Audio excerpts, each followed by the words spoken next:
Hi there, beautiful souls. Welcome back or welcome to The Hawk. My name is Lana Zielinski, and I work in the spirit dimensions. And as always, in all my videos, please take what resonates, and you're welcome to leave the rest right here.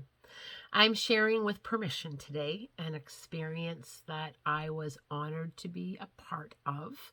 I have changed the name of this person just to protect their identity. Um, I was invited to attend a celebration of life that my long-time client and spiritual friend was hosting. And she was hosting her own celebration of life before she passed. And she asked me to join. And she was extremely excited. She said, Lana, it's very similar to planning a baby shower. And I sat with her to really to feel her excitement and her perspective. And her perspective on death is very similar to mine.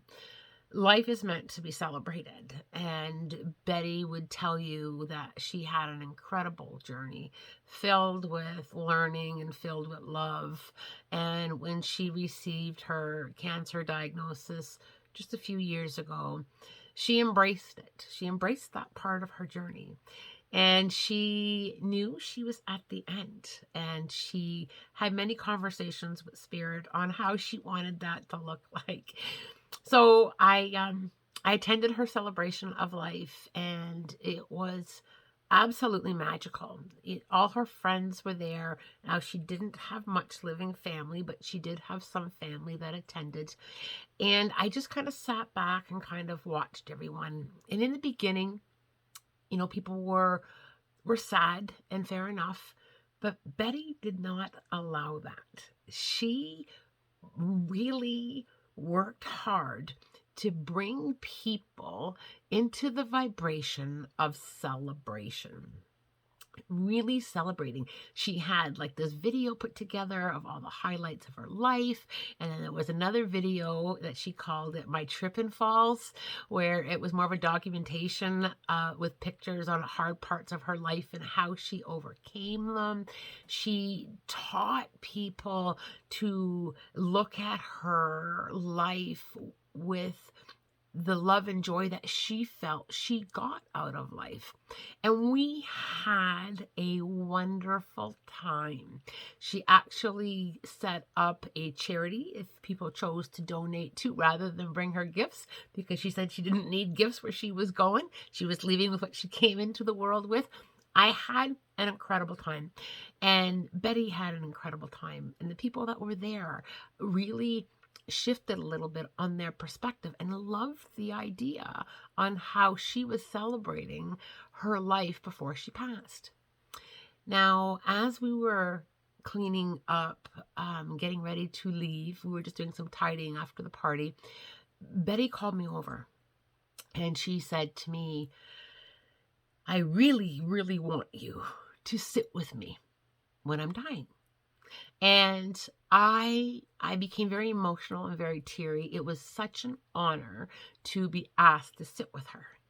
Now I said, I'll leave you my number, and you make sure that the hospice staff know to call me, because the process of passing away can take several days, and I will come when you feel it's time for me to come. And she looked at me with a twinkle in her eyes, and she said, oh, I know when I'm going, Lana. And I said, you do? You know when you're going? She said, yeah.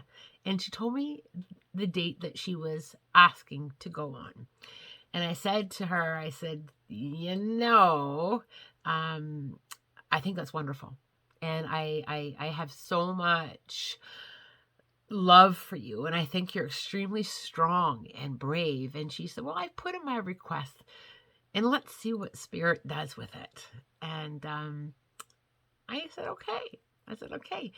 So a couple days went by, and I called her a few times, and she was doing really well. And we were about 48 hours away from the date that she had asked Spirit to go. And I called her up and I said, how you doing? And she said, I don't know, Lana. She said, I'm feeling better. I said, you're feeling better? She said, yeah, I'm feeling incredible. And I'm feeling, my physical body doesn't even feel sick. And I said, oh, okay. I said, how about I come over for some tea? So over I went for some tea, and we sat and we laughed and we talked. And again, she said to Spirit, this is when I want to go. And I'm really hoping that you're hearing me. And as we were having this discussion, her eyes got big. And she said, like really big, like big as silver dollars. And she said, you're not going to believe it. And I said, there's probably nothing I wouldn't believe, Betty. And she said, I can see my daughter over from the spirit dimensions. I can see her, but she's not standing too close to me yet. So I think you've got time to go home, Lana. And I just kind of looked over my shoulder, and I could just see this glorious ball of light from where Betty was looking. I could just see this light. I couldn't actually see her daughter and as an image, but I could see this glorious glow in the room. So home I go, and I'll fast forward the story a little bit. The day that Betty felt that she was going to get to go, I went over to see her. And there wasn't much of a deterioration in her. She was still awake, able to speak with me. She was sharing with me what she was able to see from the spirit dimensions. And we had a wonderful time.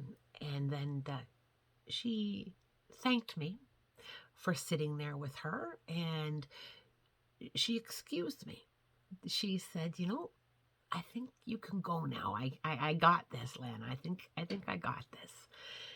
And I held her hand and I said, I'm happy to stay with you.